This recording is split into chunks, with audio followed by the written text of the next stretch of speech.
The Texas sky stretched wide and endless, painted in soft gold as the sun began to dip behind the dusty hills. Cattle moved lazily across the sprawling grasslands of Oak Ridge Ranch, one of the largest ranches in the county. It belonged to Colt Harrison, a man known across 3 towns as a self-made millionaire cowboy, rich not only in land and livestock, but in kindness. Yet for all his wealth, Colt carried a quiet emptiness. His wife had passed years ago in a tragic riding accident, leaving him with acres of land, a loyal ranch crew, and a heart that had forgotten how to dream. His parents, Martha and William Harrison, lived in the small family home just beyond the ranch gates. Colt checked on them often, but with business expanding, he hadn't visited in almost a week. That evening, after finishing with the ranch hands, he decided to stop by and bring his parents a basket of groceries from town. As he drove up the narrow dirt road leading to the old farmhouse, he noticed something strange, smoke rising softly from the chimney and laughter drifting through the open window. When Colt stepped onto the porch, he paused. Through the window, he saw his parents sitting at the kitchen table, smiling, and truly smiling, as a woman stood at the stove, stirring something in an old pot. She was wearing a faded blue dress, her dark hair tied in a simple bun. The light from the window brushed against her face, revealing soft, tired eyes and a kind expression. Colt frowned slightly. His parents hadn't had a visitor in years. He knocked on the door gently. "Come on in, dear," his mother's cheerful voice called. Colt pushed open the door and stepped inside. "Ma? Pa? What's going on here?" Martha looked up, her face glowing. "Oh, Colt, you're just in time for supper. This sweet lady cooked us the best stew I've had in years." The woman turned, startled. For a moment, her eyes met Colt's, warm brown eyes filled with surprise and a hint of embarrassment. She quickly wiped her hands on her apron. I'm sorry, sir. I didn't mean to intrude. Your parents said they hadn't eaten much today, and I just thought I'd help." Colt tilted his hat back. "And who might you be, ma'am?" "My name's Clara Benson," she said softly. "I'm staying at the edge of town. I found Mrs. Harrison struggling with groceries the other day, so I walked her home.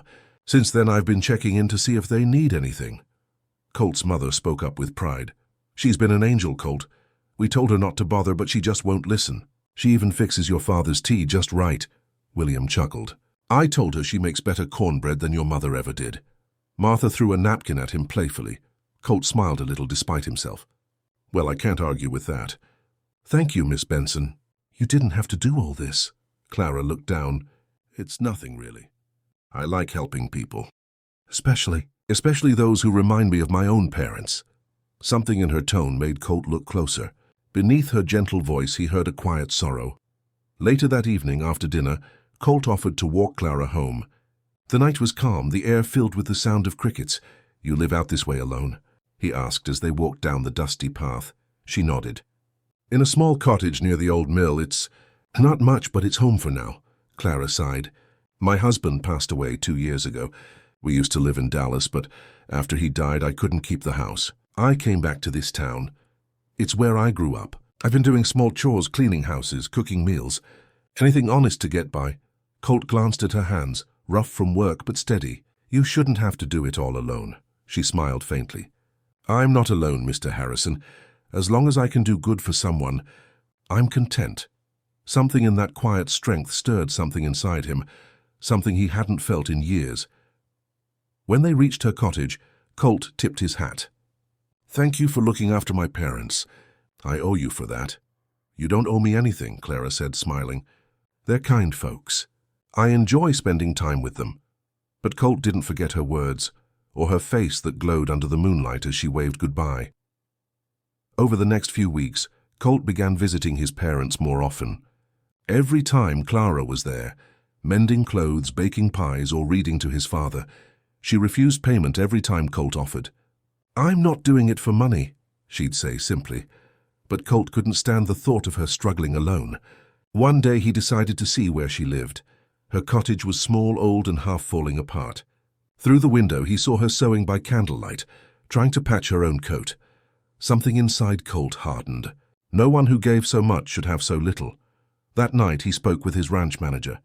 "I want to build a new caretaker's house near the main barn," he said.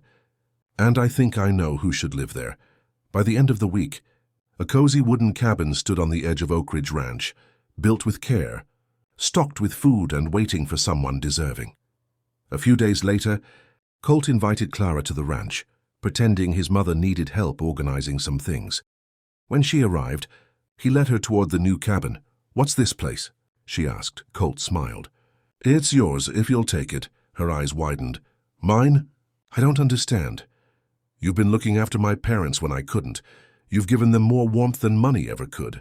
I can't let you keep living in that old shack. This is the least I can do." Tears welled up in her eyes. "Mr. Harrison, I can't accept this. It's too much." "It isn't charity," Colt said gently. "It's gratitude. You'll work here on the ranch if you'd like. Cooking, helping Ma and Pa. You'll earn every penny, fair and square." Clara hesitated, her lips trembling. "No one's ever been this kind to me since my husband passed." "Well," Colt said softly, tipping his hat, "maybe it's time someone was." She broke down, covering her face as tears slipped through her fingers. Colt stood quietly, giving her space. When she finally looked up, her smile shone through her tears. "All right, Mr. Harrison, I'll take the job." Weeks passed and life around Oak Ridge Ranch changed. Clara became part of the Harrison family. She cooked hearty meals, organized the pantry, and even helped Colt with paperwork in the evenings. His parents adored her. His ranch hands respected her. And Colt, well, he found himself drawn to her laughter more and more each day. One morning, while helping him mend a fence line, Clara looked across the wide field and said, "You have a beautiful life here, Colt." He smiled.